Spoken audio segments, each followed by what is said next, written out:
बंधु माने पवित्र राखी पूर्णिमा उपलक्षे आपण मानंकु समस्तंकु मोर हार्दिक शुभेच्छा एवं शुभकामना।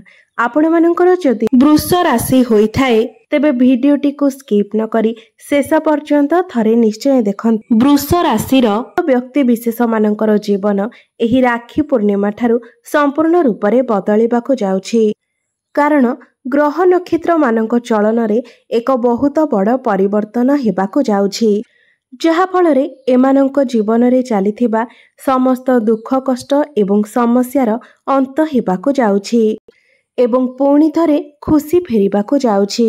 बुध शुक्र एवं सूर्यंकर राशि परिवर्तन हेबाकु जाउछि, जहा द्वारा आपणक जीवन रे एक बड़ परिवर्तन हेबाकु जाउछि। आपणक जीवन रे चलीथिबा समस्त दुख कष्टर अंत हेबाकु जाउछि, पुनर्बार आपणक जीवन रे खुशी फेरिबाकु जाउछि। तेबे आसंतु जानिबा आपणक जीवन रे कौन सबु बड़ परिवर्तन हेबार अछि। तो एहा पूर्वरु जदि आपणकर वृष राशि होई थाए तेबे भिडियोटी को लाइक करी चैनल टी को सब्सक्राइब करि दियंतु एवं कमेंट बॉक्स रे जय श्री जगन्नाथ निश्चय लिखंतु। बंधु माने पूर्वरु आपणकर स्वास्थ्य समस्या देखा जाउथिला, धन जनित समस्या लागी रहुथिला। आपण ऋण नेइथिले किंतु ऋण सुझी पारु नथिले, ऋणर भार आपणक उपरे बढ़ी जाइथिला। गृह परिवार रे खुशीर वातावरण नथिला, शिक्षा क्षेत्र रे विभिन्न प्रकारर समस्या देखा देउथिला। आपणकर अनेसेसरी खर्च हेउथिला, समाज रे आपणकर मान सम्मान कमी जाइथिला। आपणको चाकरी प्राप्ति होई पारु नथिला, संतान संतति को नै चिंतित रहुथिले एवं व्यापार रे मध्य आपणकर लॉस हेउथिला। प्रेम जीवन रे मध्य समस्या देखा देउथिला। तेबे एभली जहा भी किछि समस्या आपणक जीवन रे चालुथिला ताहा एबे दूर हेबाकु जाउछि। आपणक जीवन रे पुणी थरे खुशी फेरिबाकु जाउछि। आपणक जीवन रे नूतन सूर्योदय हेबाकु जाउछि। बंधु माने शुक्रंकर राशि परिवर्तन हेउछि। शुक्र हेउछंती धनर कारक ग्रह। शुक्रंकु मां लक्ष्मींकर स्वरूप बोली मध्य माना जाइथाए। पूर्वरु शुक्र आपणकर तृतीय भावरे थिले, मात्र वर्तमान सूर्य आपणकर चतुर्थ भावरे अछंती, आपणकर सुख भावरे अछंती। तृतीय भावटीकु कुंडली रे एते भलो बोली विचार करा जाय नथाए, सेथिपाई आपणक जीवन रे धन आसु नथिला, धनर व्यय घटुथिला, कारण आपणक कुंडली रे शुक्रंकर स्थिति भलो नथिला।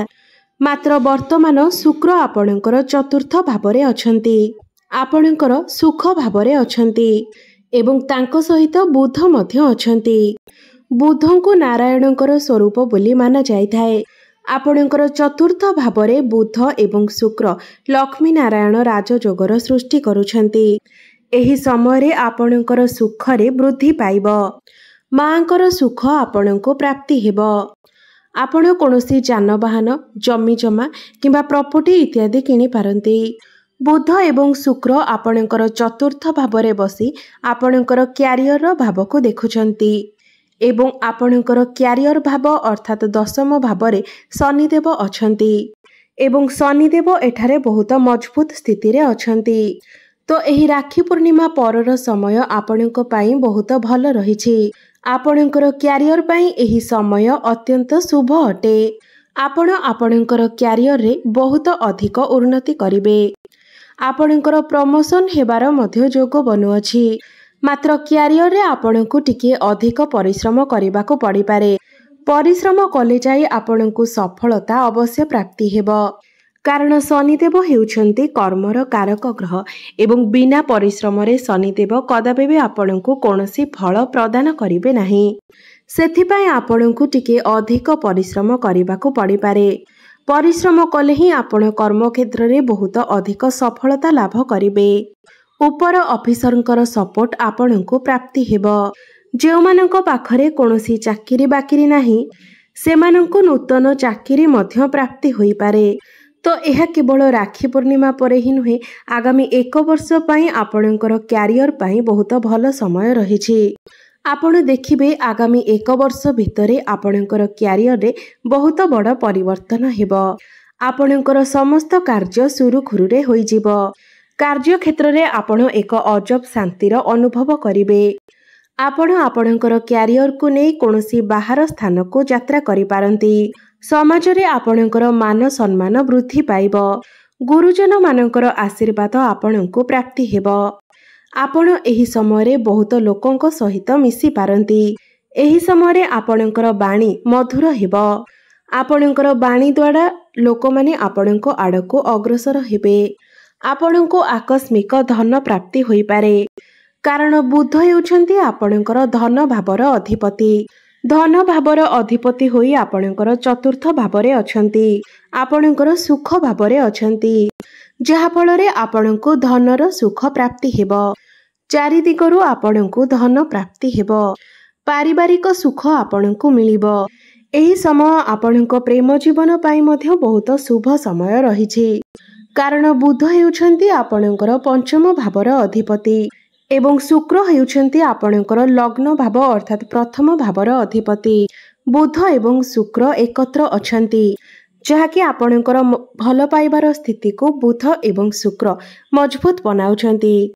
ଆପଣଙ୍କର ଭଲ ପାଇବା ବିବାହର ରୂପ ମଧ୍ୟ ନେଇପାରେ। ପୂର୍ବରୁ ଯଦି ଆପଣଙ୍କର ପ୍ରେମ ଜୀବନରେ କିଛି ସମସ୍ୟା ଚାଲୁଥିଲା, ତେବେ ତାହା ଏହି ରାକ୍ଷୀ ପୂର୍ଣ୍ଣିମା ପରେ ଦୂର ହୋଇଯିବ। ଏହି ରାକ୍ଷୀ ପୂର୍ଣ୍ଣିମା ପରେ ଆପଣ ଦୁଇ ଜଣଙ୍କ ମଧ୍ୟରେ ଭଲ ପାଇବା ବଢ଼ିବ। ଆପଣଙ୍କ ମଧ୍ୟରେ ମଧୁର ସମ୍ପର୍କ ସ୍ଥାପନ ହେବ। ଆପଣ ଦୁଇ ଜଣ ମିଶି କୌଣସି ବଡ଼ ଡିସିସନ୍ ନେଇପାରନ୍ତି। ସନ୍ତାନ ପାଇଁ ମଧ୍ୟ ଏହି ସମୟ ବହୁତ ଶୁଭ ଅଟେ। ଯେଉଁମାନେ ସନ୍ତାନର କାମନା ରଖିଥିଲେ ସେମାନଙ୍କୁ ସନ୍ତାନ ପ୍ରାପ୍ତିର ମଧ୍ୟ ଯୋଗ ବନୁଅଛି। କାରଣ ଗୁରୁ ମଧ୍ୟ ଆପଣଙ୍କର ପ୍ରଥମ ଭାବରେ ଅଛନ୍ତି ଏବଂ ଆପଣଙ୍କର ପଞ୍ଚମ ଭାବକୁ ଦେଖୁଛନ୍ତି, ଯାହାଫଳରେ ଆପଣଙ୍କୁ ସନ୍ତାନ ସୁଖର ପ୍ରାପ୍ତି ହେବ। ଏହି ସମୟରେ ଆପଣଙ୍କର ସ୍ୱାସ୍ଥ୍ୟରେ ସୁଧାର ଆସିବ।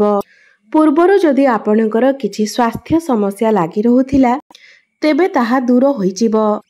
କାରଣ ଦେବଗୁରୁ ବୃହସ୍ପତି ଆପଣଙ୍କର ପ୍ରଥମ ଭାବରେ ଅଛନ୍ତି, ଯାହାଫଳରେ ଆପଣଙ୍କର ସ୍ୱାସ୍ଥ୍ୟରେ ସୁଧାର ଆସିବ। ଗୁରୁ ଏଠାରେ ବସି ଆପଣଙ୍କର ପଞ୍ଚମ ଭାବ, ସପ୍ତମ ଭାବ ଏବଂ ଆପଣଙ୍କର ନବମ ଭାବକୁ ଦେଖୁଛନ୍ତି। ନବମ ଭାବଟି ହୋଇଥାଏ ଭାଗ୍ୟର ଭାବ ଏବଂ ଆପଣଙ୍କର ଭାଗ୍ୟର ଭାବକୁ ଦେଖିବା ଅର୍ଥ ଆପଣଙ୍କର ଭାଗ୍ୟରେ ଉନ୍ନତି ଆସିବ। ଭାଗ୍ୟ ବଳରେ ଆପଣ ପ୍ରତ୍ୟେକ କାର୍ଯ୍ୟରେ ସଫଳତା ହାସଲ କରିବେ। କମ୍ ପରିଶ୍ରମରେ ଆପଣଙ୍କୁ ଅଧିକ ସଫଳତା ପ୍ରାପ୍ତି ହେବ। ଏହି ସମୟରେ ଆପଣ କୌଣସି ବଡ଼ ଜିନିଷ କ୍ରୟ ବିକ୍ରୟ କରିପାରନ୍ତି କିମ୍ବା କୌଣସି ବଡ଼ ଇନଭେଷ୍ଟମେଣ୍ଟ କରିପାରନ୍ତି। ଆପଣଙ୍କର ଗୃହରେ ଶୁଭ ମାଙ୍ଗଳିକ କାର୍ଯ୍ୟର ଆୟୋଜନ ମଧ୍ୟ ହୋଇପାରେ। ଆପଣଙ୍କର ମନ ଧନ ଆଡ଼କୁ ଅଗ୍ରସର ହୋଇପାରେ। ସାମାଜିକ କାର୍ଯ୍ୟରେ ଆପଣ ମନ ବଳାଇ ପାରନ୍ତି। ଆପଣ କୌଣସି ଧାର୍ମିକ ସ୍ଥାନକୁ ଯାତ୍ରା ମଧ୍ୟ କରିପାରନ୍ତି। ବୃହସ୍ପତି ଆପଣଙ୍କର ସପ୍ତମ ଭାବକୁ ଦେଖୁଛନ୍ତି, ଯାହାଫଳରେ ଏହି ସମୟରେ ଆପଣଙ୍କର ବ୍ୟାପାର ବାଣିଜ୍ୟ ମଧ୍ୟ ବହୁତ ଭଲ ଚାଲିବ। ଆପଣଙ୍କର ଡେଲି ଇନକମ୍ରେ ବୃଦ୍ଧି ଆସିବ। ଆପଣ କୌଣସି ନୂତନ ବ୍ୟାପାର ମଧ୍ୟ ଆରମ୍ଭ କରିପାରନ୍ତି। ଏହି ସମୟରେ ଆପଣଙ୍କର ରୋଜଗାରରେ ବୃଦ୍ଧି ଆସିବ। ଆପଣ ପଇସା କିଛି ସଞ୍ଚୟ କରିପାରିବେ। ଆପଣଙ୍କର ବୈବାହିକ ଜୀବନରେ ମଧ୍ୟ ସୁଖ ଫେରିଆସିବ। ଆପଣ ଦୁଇ ଜଣଙ୍କ ମଧ୍ୟରେ ବୁଝାମଣା ଠିକ୍ ରହିବ। ତାଳମେଳ ଭଲ ରହିବ। ମଧୁର ସମ୍ପର୍କ ସ୍ଥାପନ ହେବ।